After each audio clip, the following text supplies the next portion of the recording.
Welcome to Season 4 of Under the Sisterhood, Women's March for Mental Wellness. This season, we're diving deep into the intersection of women's mental health and overall wellness, bringing you thought-provoking conversations every Friday. We'll explore a wide range of topics, including how mental health impacts every stage of a woman's life, the intricate connections between physical and emotional well-being, and the role of practitioners who champion mental wellness. This podcast celebrates women, their resilience, and the incredible contributions they make to our world. I'm Elizabeth Elfenbein. Let's get under the hood. Today, we're getting under the hood with Dr. Mitzi Krockover, a mother, daughter, sister, women's advocate, and the founder and CEO of Woman Centered LLC, a consultancy, media, and investment company focused on women's health. And she's a consultant and advisor to various women's health companies. She is also host and producer of the Beyond the Paper Gown podcast, which inspires and informs women to achieve their optimal health. Additionally, she is a managing director at Golden Seeds, an angel investment organization that focuses on funding early-stage companies led by women. She co-leads the Health Sector Committee. Dr. Krockover previously served as the founding medical director of the Iris Cantor-UCLA Women's Health Center and as vice president of Women's Health at Humana, Incorporated. Dr. Krockover also serves on the boards of the Institute for Mental Health Research, the Black Women's Health Imperative, and Springboard Women's Health Innovation Council. A board-certified internist, she received her undergraduate degree at Washington University, her MD at the University of Texas at San Antonio, and she completed her internal medicine residency at Northwestern McGaul Medical Center. Wow. Welcome, Mitzi. No, it's a lot. I always say, the more years you have, the longer your resume is.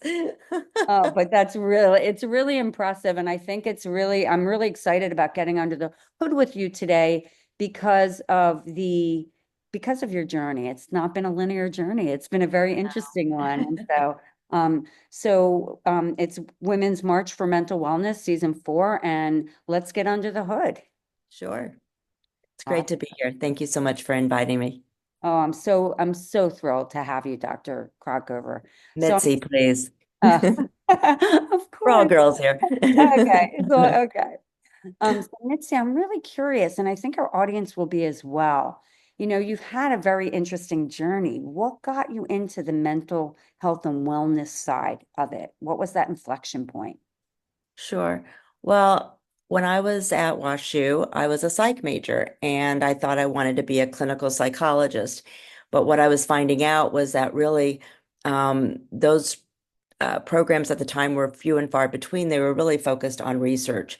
So long story short, I decided to go to medical school with some support from other folks. And I did that. I made that decision my senior year of college. So I graduated and did all my pre-med in a year and took the MCAT, interviewed, and luckily got into medical school, University of Texas, hook 'em horns. And I did my I did my rotation in psychiatry, which I really loved. But I found myself more of a generalist and wanting to kind of integrate. So I decided that I wanted to do my residency in general internal medicine with the knowledge and belief that mental health is as much a part of that as, your physical health. And really, we shouldn't be dissecting or dividing the two. They really are integrated. Our mental health comes from a lot of physiology. So in any case, being a primary care physician is what, allows me to do that. And then in practice, kind of fast forward when I was at UCLA and decided to really focus on women's health, it became even more apparent in terms of the integration and the effect of our hormones, our external circumstances on women's mental health, and then in turn, how that mental health can impact us with, again, just having chronic stress, increasing our cortisol, increasing our inflammation, and then leading to all sorts of chronic diseases. So, I think it was kind of a full circle in that I started in psych, but I came around to kind of integrating it more holistically. Well, wow. So much to unpack there, but I have to say how beautiful that you did have that deep interest and you were able to apply it throughout this journey. And so I think that it would be great to sort of get under the hood and go on that journey with you as you go into becoming an internist and looking at like what were you seeing at that time that allowed you to bring in your psychology, that different type of thinking into the work you were doing. I think part of it is just being comfortable speaking about different things. And, you know, this may or may not be a little tangential. When we were trying to help other physicians understand the importance of women's health in primary care, I was asked to do a talk. And the talk that I gave was on domestic violence. And the reason I chose domestic violence as a women's health issue is because it really did integrate not only physical abuse and some of the challenges around control of another person, but also the mental stresses and the effects of those mental stresses on health. And, it's much more than that, but also the effects of trauma on especially women. And I think that's a big issue for so many women, unfortunately, whether it be trauma, sexual abuse, violence, unfortunately, again, we're more at risk for that. And so just really being able to have those discussions and ask those questions, I think, certainly, my experience in psychology and psychiatry helped me. I have personal and family experience that I think I brought into it a bit. And then increasing work that was being done to show the real connections between things like fibromyalgia and trauma, or obesity or eating disorders and trauma. Again, those are very physical issues that end up, maybe being triggered by those early experiences and mental health experiences, if you will.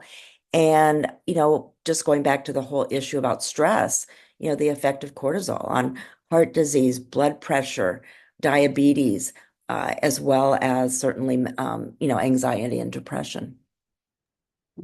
I mean, that must have been a lot to see and uncover. And I think that where you are in your career, and I mean this very respectfully, you're more seasoned, you're more experienced. So you're witnessing this and having sort of these discoveries before they became mainstream in a way, right? I mean, Yeah, even when we think about you going and leading and helping build the Women's Health Medical Center within UCLA, I mean, you were at you were at the cutting edge of that. And so what was that like, being someone who was discovering it? And when I say that, I almost want to step back a second because you're in this incredible phase of discovery as kind of a scientist, but then you're also with these lived experiences because there's a heaviness to it. There's a weight to this when you have to understand these human truths that exist. So what was that experience like? building the Women's Health Center or I creating think it. I think that yes and no. What I would Mhm. say it's more the journey as as you took on this, Oh, as you sure. were starting to talk about women's health, domestic abuse, trauma, all these things, you were discovering things. You were at sort of the precipice of discovering things ahead of time, if you Sure. will. Well, I think, you know, when you say discover, I think I was, as a clinician, putting two and two together, putting the information and the research together along with my colleagues. I think that it was and the center is still going on, so it wasn't like it was a special point in time to be able to create something like this, especially at that time. And what we wanted to do, again, because we were internist and still are, we wanted to focus on all of the ways that sex and gender impact on our health, whether it's cardio, let me kind of back up. When we think about health, we those conditions that manifest differently in women, like heart disease, predominantly in women, Alzheimer's, osteoporosis, autoimmune diseases, and then obviously the reproductive and gynecological issues. And so we really wanted to address those with women, with the literature that was already there, but also that was growing and that some of our researchers were actually already doing. And so to be able to do that, and with that was the understanding that mental health is a part of that. It's part of our lived experience. It's part of, again, impacting on health. Maybe we didn't know all the little details that we know now, but we certainly knew that it did. And to be able to create an approach to primary care for women that understood that, acknowledged it, and treated it, where it needed to be was really kind of was definitely exciting. And to work with my colleagues that were doing it not only in internal medicine, but also we had a great group of subspecialists that were also part of it. Yeah, that must have been amazing to be at that time. I'm kind of curious because we're in such a weird climate, not a weird, a dystopian climate, if you will. And so I want you to describe to the audience when you guys founded and created that center, the Health Center at UCLA Medical Center. Was it, what were the times like surrounding that? Was there an open-mindedness? Did you come across like the challenges? I'm kind of curious. And then, Sure. looking at where we are today, because I think and what year was that, by the way, that you guys launched Oh, that? I don't. I was joking with somebody. I said, I don't really want to dwell on the fact that it was about 30 years ago. And one of my colleagues says, "Are you kidding? Lean into it." So I'm going to lean into the fact that Absolutely. and my colleagues were some of the OGs, if you will. That's Um, amazing. but it was really an interesting time because we opened the clinic in 1995. We were about 2 years to plan it. I want to give a shout out to Iris Cantor, who really came to the university and said, "I want to build a women's health center." We had talked about that amongst ourselves, but obviously, until you have funding and resources, it doesn't really take shape. So and she's been a continued supporter of the center, and endowed a chair, which the woman who took my place, who's a good friend and colleague, Janet Pregler, is that endowed chair. So that's how we got there. And then again, because we had been thinking about this, but it was also in 1993 that the NIH mandated that women and underrepresented groups had to be included in NIH funded research. And that was huge because up until now, we were pretty much doing research on white men, and because they were easier to obtain and easier to study because of the lack of the hormone variations that we have and the fact that they don't have babies. But we had this gap because we were basically extrapolating those research findings on women and what we know now, that again, all the way to the cellular level, we are different. And so that was just beginning that realization. Bernadine Healy was the director of the NIH. And once we got going, we were very well supported. And primarily, and I think what really helped is that when we built it, people came, women came. We didn't do a lot of marketing because there was such a need. And I'm always surprised, and I have some thoughts that we should be seeing one of these on every corner. But the time will come. And it was just very exciting to be able to train residents and medical students and have grand women's health grand rounds. And we had community programs to talk about this. And so a lot of this was being done. We didn't have the technology that we have. And so, you might want to say, well, what's different now than 30 years ago? There's a lot different. The technology is different. The opportunity to, make this more, make information and treatment more accessible. But there's also, again, this increase in women scientists, clinicians, policymakers, innovators, and, entrepreneurs. Not enough, especially in the leadership roles, but, again, it's a step in the right direction. And I think that's why you're seeing this upswell of information, especially, I think the menopause has really, made the headlines in a way that has reduced a lot of stigma. And when we talk about women's health and mental health, you have to deal with stigma historically.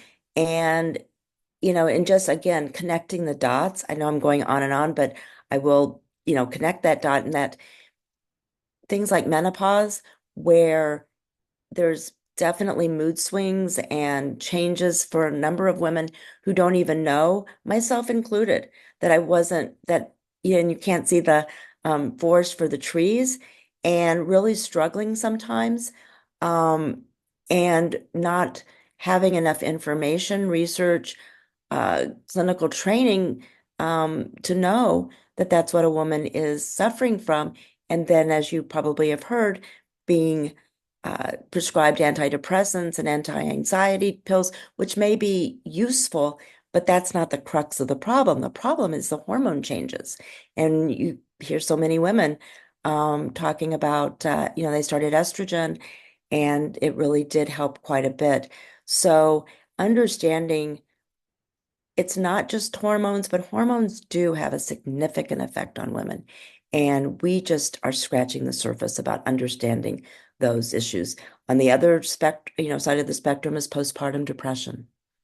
And we can talk a little bit, I hope we will, about, how policy makes a difference. But it's a major problem. And again, women who are having postpartum depression may or may not know that. Again, they're just struggling to take care of the baby, perhaps, and themselves.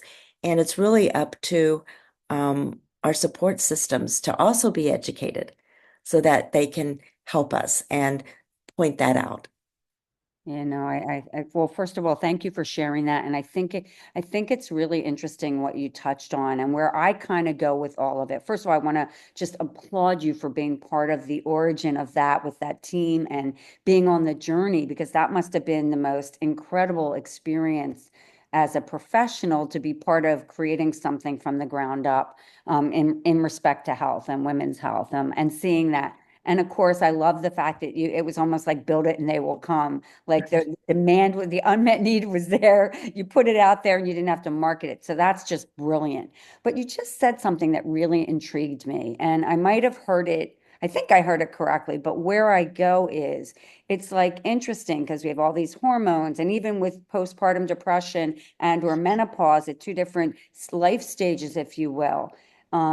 It's almost like mental health is above all of our physical health. Well, kind of like my body, if you will. I don't know. Right. That was just an inadvertent thing. But I want you to talk a little bit about that as a physician because they are so inextricably linked. And I think that, you know, I'm not, I'm sure that the hormones relate to mental health, but I'm kind of curious from your experience how related they are and from Sure. from a connective tissue. You know, I used to really push back because I didn't want women to, oh, she's on her period, she's on the rag, that's why she's crazy, that kind of thing. And, make it kind of an easy way to dismiss women. But it's part of our physiology. And that's why we have the differences between women and men. Women are twice as likely to be depressed or have depression, same with anxiety. And it's not, again, could be some of our lived experience and environmental issues, but we do have these hormones and they do make a difference. And if you think about it, it's also, where I think you get the spikes, if you will, are during those times of transition. So think about it when you first hit puberty and you're just starting to kind of regulate your system and your periods, you know, that's a lot of mood swings going on for boys and girls, I would say. But a lot of girls. And then again, if you have challenges with the changes between cycles, and you have premenstrual syndrome or premenstrual dysphoric disorder, which is basically the mental health equivalent of PMS, that's also again very valid. And then again, you get these transitions during pregnancy and then again during menopause. So um, there's nothing to be ashamed about.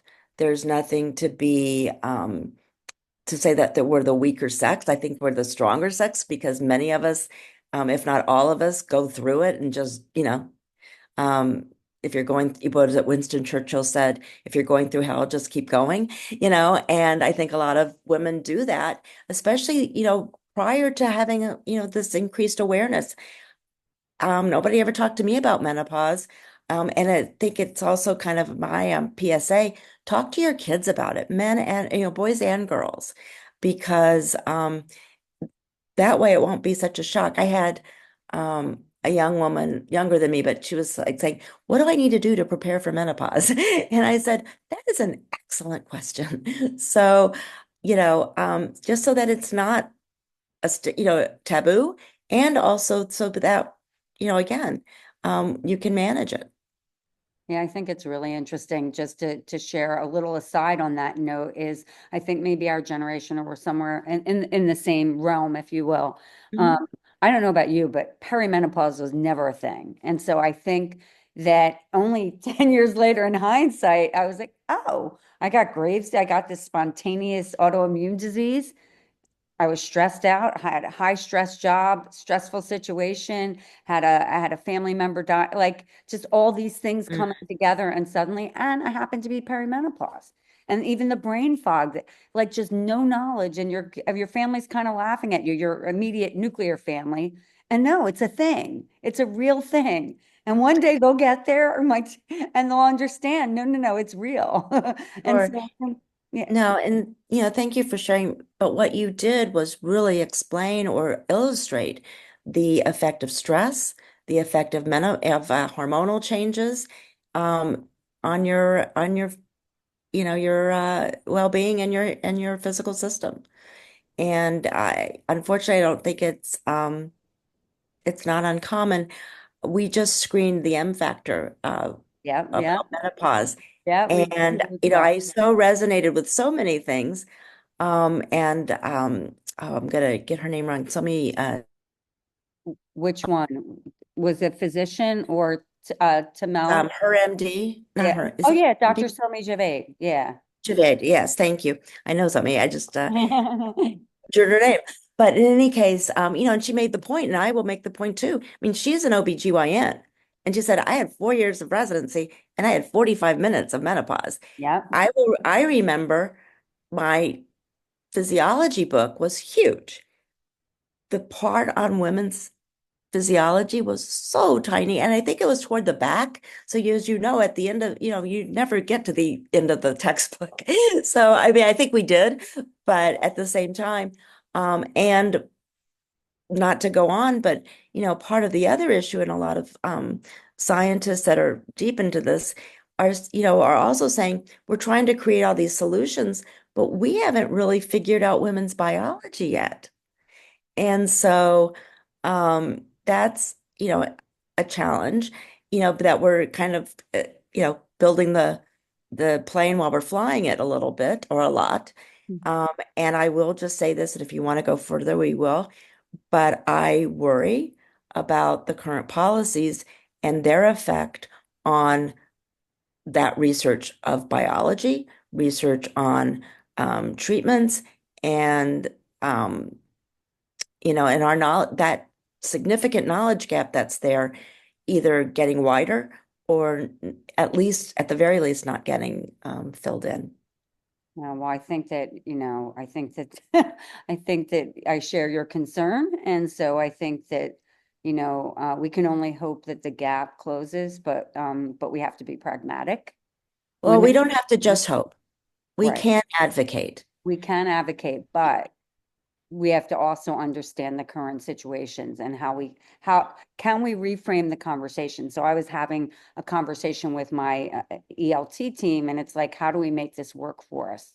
How do we change and reframe the conversation or do a paradigm shift that makes it work in our advantage? I don't know in this circumstance. It is a very, very concerning time as it relates to women and then women's health for sure. And I think to your point, Mitzi, of talking about like we don't really even understand the biology. It's almost like we're putting band-aids on things versus getting to the source, like really what and the core issue physically, physiology. Where do you go and where does it begin? And I think that, I appreciate your recognizing my situation, my sharing that I went through that experience. I was diagnosed with this autoimmune disease, which by the way, I'm in remission of, but I'm sharing that because it was, I believe, brought on by stress. But the other thing is that in terms of women are so busy doing, I mean, even if you look at what you've done with your career, everything and all that you've accomplished and raising a family, we just keep piling it on. Our shoulders get broader and broader. And the women who have broad shoulders, they never get narrower. Even with yoga, they keep getting bigger because they're the ones who can handle it. And so I think that in that handling of things in life, we are so busy taking care of others that we don't often take care of ourselves. And I think that's where mental health gets exacerbated because the caregiving's for everybody else. And until you start doing that self-care work, I mean, I think it's challenging, right? Absolutely. Um, and I'm sure you will agree, self-care can be a bubble bath, can be a massage, can be, lighting a candle, but it doesn't have to be that. It's really just saying, I'm going to go to sleep by 10 o'clock every night. I'm going to get 6 hours of sleep. I'm going to really focus on it. I'm going to do 5 minutes of breathing, um, you know, and I'm going to start saying no, you I know. love the no, saying no. Yeah, I mean, that's self-care, drawing boundaries and limits. And even though, again, I think a lot of us are uncomfortable, we don't want to offend somebody, we don't want to disappoint someone. I have found that when I'm stretched too thin, I end up disappointing people and I end up frustrating people. And so it's a gift for me to say no if I really understand that I'm not going to be able to give my best time or effort. So I just hope your listeners might consider that because I think women especially are not real comfortable with saying no. Yeah, and it's a time actually. It's a time today in the United States where we have to say no. I mean, we have to say no on a micro level and on a macro level. And Sure. so I think it's going to be it's really interesting. But to your point of self-care, I love the description. It's not one dimensional, it's not two dimensional, it's not three dimensional, it can be many different things. And I love the 5 minutes of breathing. I would add the walking, the Yes. meditating, Oh, absolutely. Exercise. Thank anything, you. that gets us into really taking care of ourselves and nourishing ourselves and sort of healing. And I think you spoke to that earlier when you said, one of the first things you did were the workshops around domestic violence and stuff. Can you describe a little bit of that experience? And it's kind of Sure. interesting hearing that. Well, what I did was actually present that to the faculty as an example of women's health because it was an interesting time. California had just mandated that all providers had to report even suspected incidences of domestic violence, with the thought being that if a woman didn't feel comfortable, it would take it out of her onus. She couldn't get blamed for it. And in fact, they could even prosecute without her being involved. It's obviously much more tricky than that. And it was also a difference in mindset for physicians. They really had to rethink about how their practice was set up. And so the AMA actually came out with a really great monograph that talked about, just even looking at it through your regular exam, finding things that are maybe not red flags like bruises or whatever, but pink flags like the partner doesn't leave the office, during the exam, or the individual has really an exacerbation of their chronic illness because they're not allowed to come into the ER or whatever it is. So all these different kind of, little signs. And then and then so it was really a great template for helping to explain to physicians how they might do this. And then what also, again, I'm in California, we have California mandated laws, and we also have the O.J. Simpson trial, where for those who don't remember, too young to remember, O.J. Simpson was a football player slash actor who was accused of murdering his wife, and he had had many instances of domestic violence allegations against him. And so it was kind of this unfortunate perfect storm, and to make more people aware of the fact that this was important and also what that meant for women, especially if you're a physician. It might mean more substance use. It might mean, again, exacerbation of chronic disease. And in fact, during COVID, when many women who were experiencing intimate partner violence were locked in with their abuser. You saw more substance use. You saw, again, more exacerbation of illness and certainly more violence. And so, again, it just shows you the interrelatedness of all of these issues.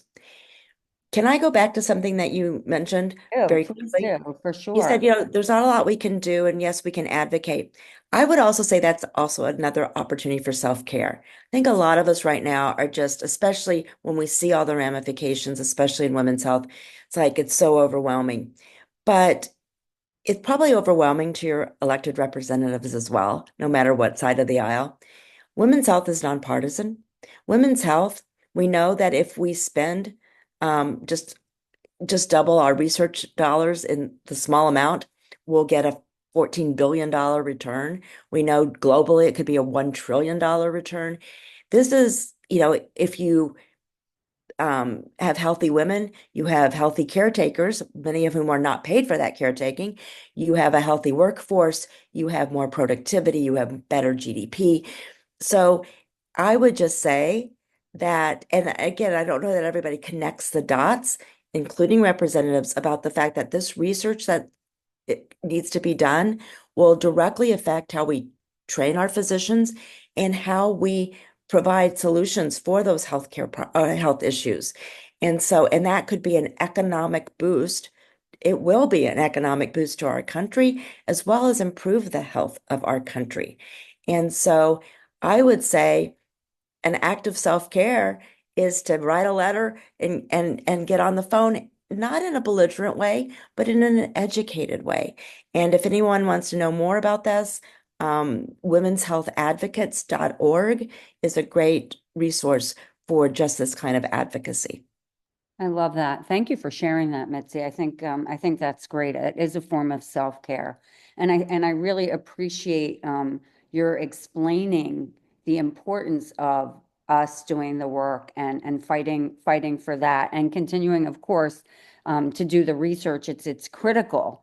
And I have my fingers crossed, everybody, that everything, because the past few years, last year with Biden and all that he signed off on, the executive orders for that, to think of all the work that all of the women and the women leaders in women's health did to get to where we were, to have that sort of, I don't know what the right word is for, abolished or taken away. Right. And there are researchers who are not getting what was awarded to them because of that. I was interviewing an incredible entrepreneur who has a wonderful device to gauge hemorrhage during delivery or after delivery, which is so important. And she her $2 million was frozen. I will also say the other piece of policy is things like Medicaid. Um, prior, well, in the last couple of years, Medicaid, which covers 50% of births in the United States, was expanded for a year after delivery to take care of what we call that fourth trimester, because so many women have a number of issues, but one of them is postpartum depression. And that impacts on that woman, and it impacts on the care of that child. It impacts on the family. And so I would hate to see that go away. And then we have, again, these women and these families suffering in a way that they don't really need to if there was support. Yeah, I think that's interesting. You just got me thinking, Mitzi, on that when you made the comment about, the postpartum and the mother's, the challenges of taking care of the baby and stuff. And, what we don't realize, even in these younger years, and I'm sure that there's studies somewhat on this, the cycle effect that it sort of starts, that PTSD, the environmental challenges, if you will. So it's like really hard to break that cycle. And, from an intergenerational trauma, if you will. You're just continuing Absolutely. because you're not addressing the underlying symptoms so Right. that you're out, I mean, this You is don't get bonding. I mean, that's the most Mhm. primitive, you know, thing you can do. And if you miss that, it really does have repercussions. So you're exactly right. And it's so, and this has been, it's so fascinating, Mitzi, because I've been talking. I mean, 2 nights ago, we had our Under the Hood of Well-Being, and we talked a lot about the well-being at various stages and then the health equity and we looked at it, we looked at well-being on an individual level and then on a collective and community level. And I think, I'm kind of curious, because of your overlay, because of where you are as a physician and looking at mental health holistically. How do you see that? How do can you ask me that a different Yeah. way? So okay. So how do you Want to see make sure I understand. well-being? Yeah, absolutely. So when we think about well-being and we look at it, individually and then collectively from a health equity, do you have any thoughts on that? If I'm not answering your question, just stop me. I think that well-being is a perception. And so it doesn't mean happiness. It doesn't mean, ecstasy. It just means kind of a balance, if you will. And I think that um, individuals hopefully can find well-being in self-care, nutrition, um, kind of turning off the TV, if, just those kinds of things, anything that makes you, um, that lessens your well-being. I think as a society right now, we have a real challenge. I don't think anyone feels well. I think that there is this collective anxiety. Um, I get up every morning, with uh, I get up every morning with a knot in my stomach. I dread looking at what's going on next. I don't like the uncertainty. Some of this hopefully will um, shake out.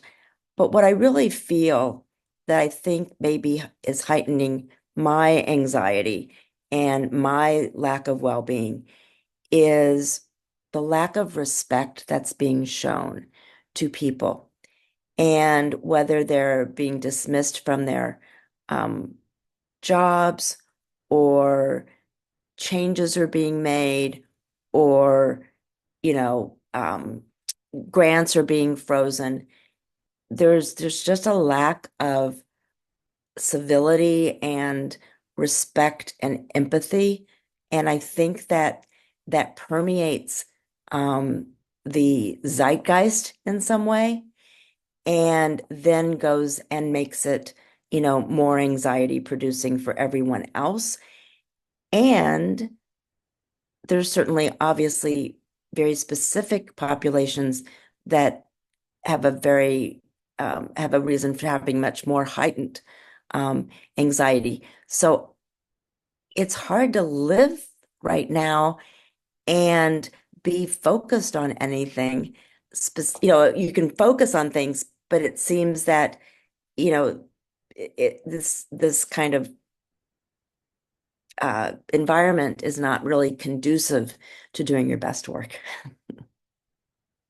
I think that that's really well put, and thank you for sharing that. And I couldn't agree more. You wake up in knots. I wake up with the heaviness. When I did the introduction the other day, I was saying that this is such an important conversation, well-being.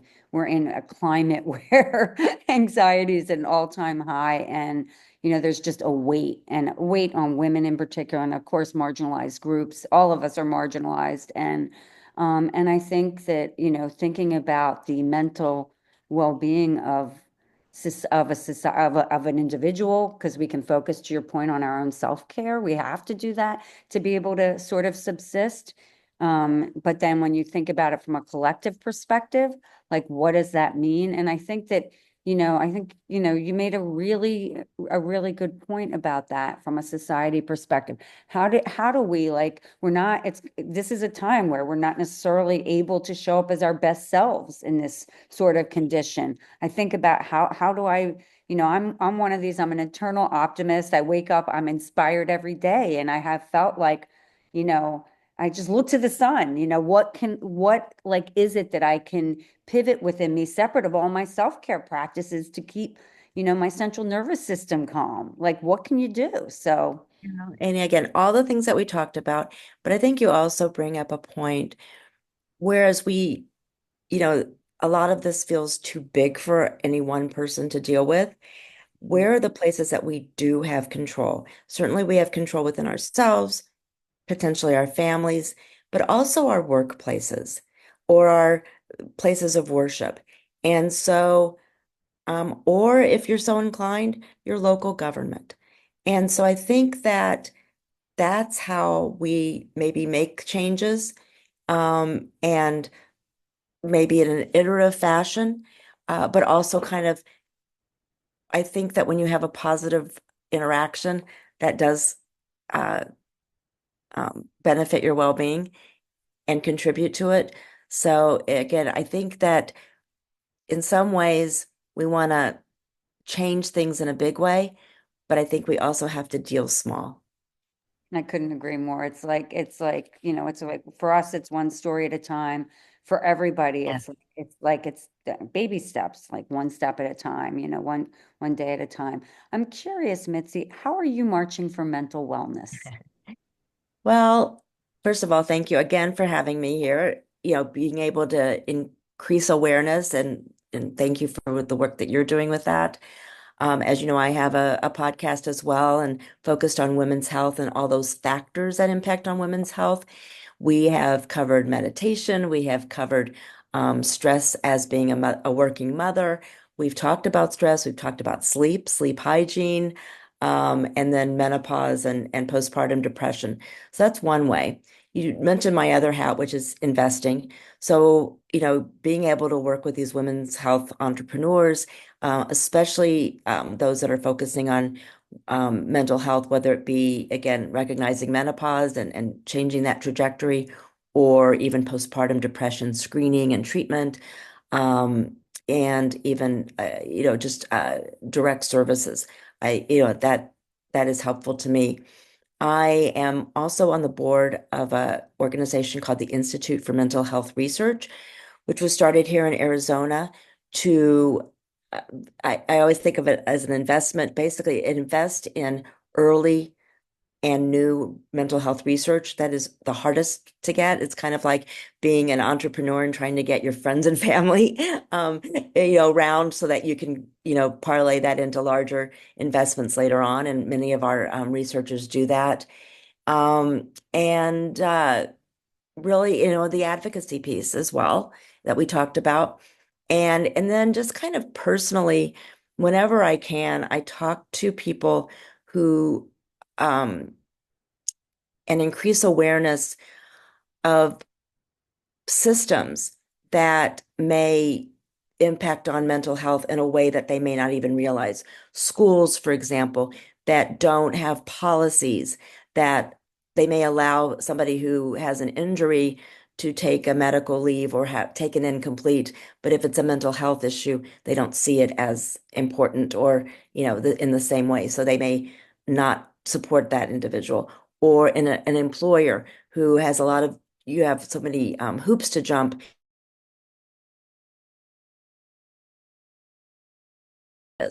So I just, I would, that's something that I think needs more discussion.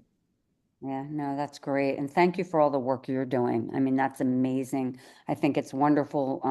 Your podcast giving voice to all those topics and, around women's health. And then, of course, joining this board and being in on the ground of that's really special. Mitzi, I could talk to you forever. You're so fascinating. But this is your platform today to give a message to women of all ages, of all backgrounds, of all cultures. What do you want to share with them? Oh, so much. Um, I think, and you talked about this, and, I think most women feel this, we never put ourselves first. And I'm not the first person to say this, but again, think about being on a plane. What do they tell you? Put your mask on first. Because if you can't breathe, if you can't function, you can't help anybody else. And you can't help you. So that's number one. I think we don't put ourselves first, and we feel guilty about it. And it's like, no, that's something we should do. The other thing is that I will tell you, I don't know anyone who doesn't have a mental health challenge of some sort. It's not a failure. It's not a weakness.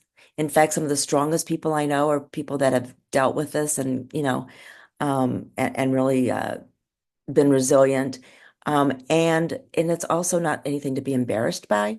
So again, if anyone in your audience is feeling down, low, suicidal, 988 is a hotline. Your clergy support, whatever you need to do. If you have a loved one that's like, that's having challenges, don't put it under the rug. Um, and the other piece of it is, sometimes we are told, especially as women, when we go to the doctor's office, it's all in your head. Well, your head, as you said, is attached to our body. And so and there are all sorts of physiological connections as we've talked about. So, own that. Yeah, and say, okay, so then address it. And then again, we talked about, mood swings and, you know, things that are just not right. Do get help. And if you see someone who is struggling, don't keep that to yourself. Again, they may not even know that because they're in the midst of it. And then finally, what we talked about, for those that are in situations where they can make policy or influence workplaces, um, that helps you, that helps so many others to do that. But again, I just want to go back to, you know, the first person, and that's you, and really finding ways to support yourself. I really that really resonates with me, but I also love the extreme of the policy. I feel like we have a social responsibility to take care of ourselves first so we can take care of others. And that will lead to that down the road of that policy change and being part of and being an advocate for it. So wow. It's a win-win situation. I mean, Exactly. there's no downside. Well, thank you so much for getting under the hood with me, Mitzi. You're Oh, this is fun. incredible, and I'm really honored to have had this opportunity. Oh, it was a great conversation. Thank you so much. Thanks for listening to Under the Sisterhood. If you haven't already, please give us a quick rating and review on Apple or Spotify. And make sure to follow us on Instagram, Facebook, YouTube, and LinkedIn so you can hear from more amazing women. This podcast is created and hosted by Under the Sisterhood LLC and Elizabeth Elfenbein, produced by Elizabeth Elfenbein and Matt Butler, and edited by Matt Butler. The music is by Ayla Schaefer. Her song, Rose.